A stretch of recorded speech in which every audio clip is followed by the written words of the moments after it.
Halo, kembali lagi di channel Artefaktual ya. Siapa di sini yang suka trekking atau jalan-jalan ke tempat yang udaranya sejuk ya? Sambil lihat pemandangan keren mungkin. Kalau gitu kalian wajib banget main ke Candi Gedong Songo di lereng Gunung Ungaran, Jawa Tengah. Gimana nggak keren? Di sana tuh ada 9 bangunan candi kuno yang tersebar di perbukitan hijau. Nah, ngomongin tempat yang sunyi dan sakral di ketinggian nih kayak Gedong Songo, pikirannya langsung melayang ke salah satu cerita paling ikonik dari Mahabharata versi Jawa ya. Yaitu ketika Arjuna, si ksatria Pandawa, melakukan tapa brata atau pertapaan yang hebat. Apa sih yang dicari Arjuna? Gimana kisahnya? Dan nyambung nggak sih sama vibes-nya di Candi Gedong Songo ini yang katanya damai dan supranatural? Yuk kita telusuri bersama.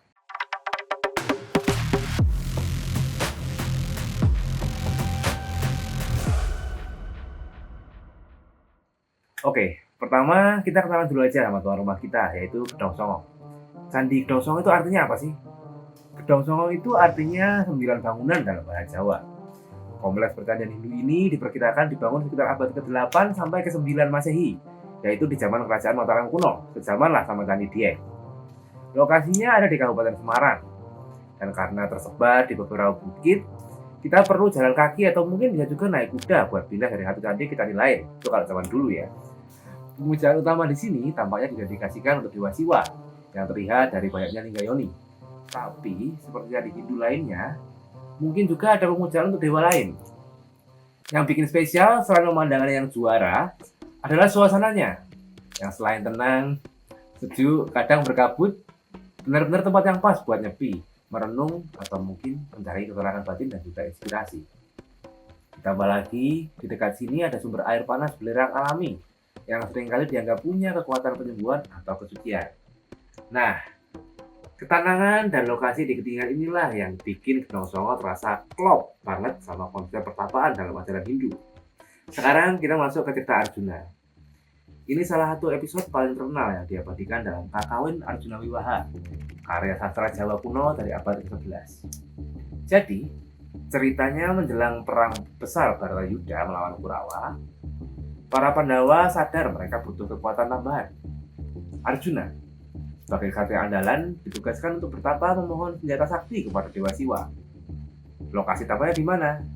Dalam kisah itu disebutkan lokasinya adalah di Gunung Indragila. Arjuna bertapa dengan sangat sungguh-sungguh. Dia fokus mengendalikan semua nafsu dan panca inderanya hanya tertuju pada para dewa dan tentunya sang yang menang sebagai pencipta segalanya.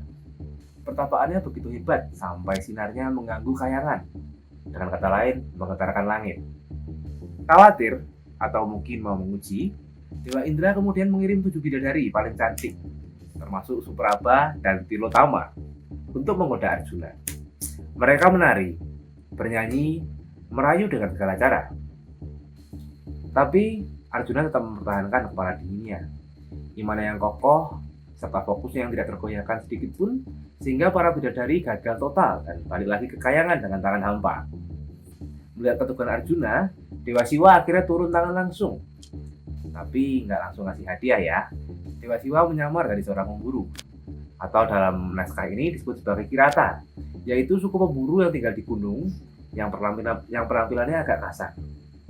Dan kebetulan sekali, pada saat itu ada seekor babi-hutan raksasa, jelma raksasa jahat bernama Muka atau Niwata Kawaca, yang datang mengganggu tapa Arjuna. Arjuna refleks memanah babi itu. Di saat yang sama, Dewa Siwa yang menyamar sebagai Kirata juga melepaskan panahnya. Kemudian, terjadilah perdebatan sengit. Kirata mengatakan, ini panahku yang kena, bukan panahmu. Lalu Arjuna membantah, bukan, ini panahku. Sampai akhirnya mereka berdua berduel untuk membuktikan siapa yang lebih hebat. Arjuna yang sakti melawan pemburu Kirata yang ternyata sakti luar biasa juga. Tak heran, dia adalah perwujudan Siwa. Setelah pertarungan sengit, Arjuna akhirnya sadar kalau pemburu ini bukan orang sembarangan. Ia akhirnya mengetahui bahwa Dewa Siwa sendirilah yang turun sedang menantang dia. Arjuna langsung bersujud memohon ampun. Kemudian Dewa Siwa tersenyum, kagum dengan keteguhan pertapaan Arjuna, juga kesaktiannya dan kerendahan hatinya. Akhirnya, Siwa menganugerahkan senjata panah paling sakti miliknya, yaitu Pasupatastra. Senjata inilah yang akhirnya jadi andalan Arjuna untuk menegakkan kebenaran di perang Baratayuda. Kisah ini bukan cuma soal dapat senjata sakti, tapi juga penuh dengan pelajaran hidup. Antara lain adalah pelajaran tentang fokus dan pengendalian diri, yang merupakan kunci untuk mencapai tujuan besar. Juga fokus pada tujuan dan mampu mengendalikan godaan di sekitar kita. Ada juga ujian membentuk karakter, yaitu godaan dari bidadari dan tantangan duel dengan Dewa Siwa, yang merupakan ujian yang justru mematangkan dan membuktikan kualitas diri kita. Cerita ini juga mengajarkan bahwa kerendahan hati itu penting. Sekuat apapun kita harus tetap rendah hati, terutama di hadapan sesuatu yang lebih besar dari kita, apalagi yang ilahi. Kekuatan atau anugerah besar biasanya diberikan untuk menjalankan tugas yang baik dan benar. Remember, with great power comes great responsibility. Dengan kata lain, berkah dari yang ilahi itu biasanya datang di situasi yang paling tidak ideal, namun ketika kita sedang melakukan suatu tujuan yang mulia. Jadi apakah betul Gedong Songo merupakan tempat yang mengingatkan kita pada Arjuna? Nah, balik lagi nih, apakah Arjuna benar-benar bertapa di sini?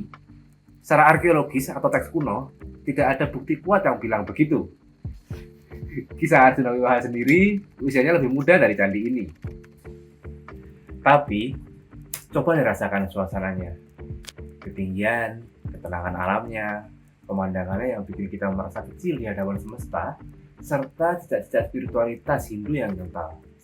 Bukankah ini persis seperti gambaran tempat ideal untuk menyepi dan bertapa seperti yang dilakukan Arjuna di Gunung Indragila? Kisah Arjuna bertapa ini kan sangat hidup dalam budaya Jawa. Bisa jadi orang-orang zaman dulu yang datang ke Gedong Songo untuk beribadah atau bermeditasi, mereka ini juga merenungkan kisah-kisah kepahlawanan dan spiritual seperti Arjuna. Tempat ini seolah menyimpan gema atau resonansi dari semangat pertapaan itu sendiri.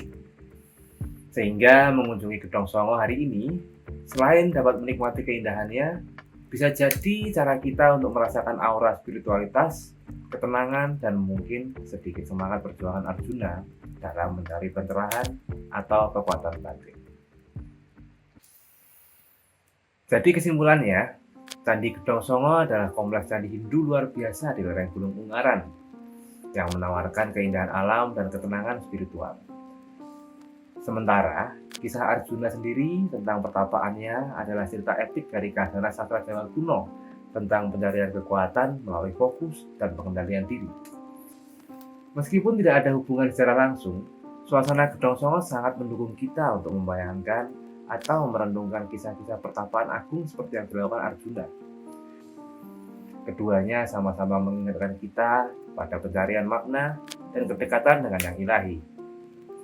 Jadi, besok lagi kalau kamu ke Gedong Songo, coba deh ambil waktu sejenak, nikmati udaranya, pemandangannya, dan ketenangannya ya. Siapa tahu kamu dapat inspirasi juga. Gimana? Setuju nggak kalau vibe Gedong Songo itu cocok banget sama cerita Tapa tadi?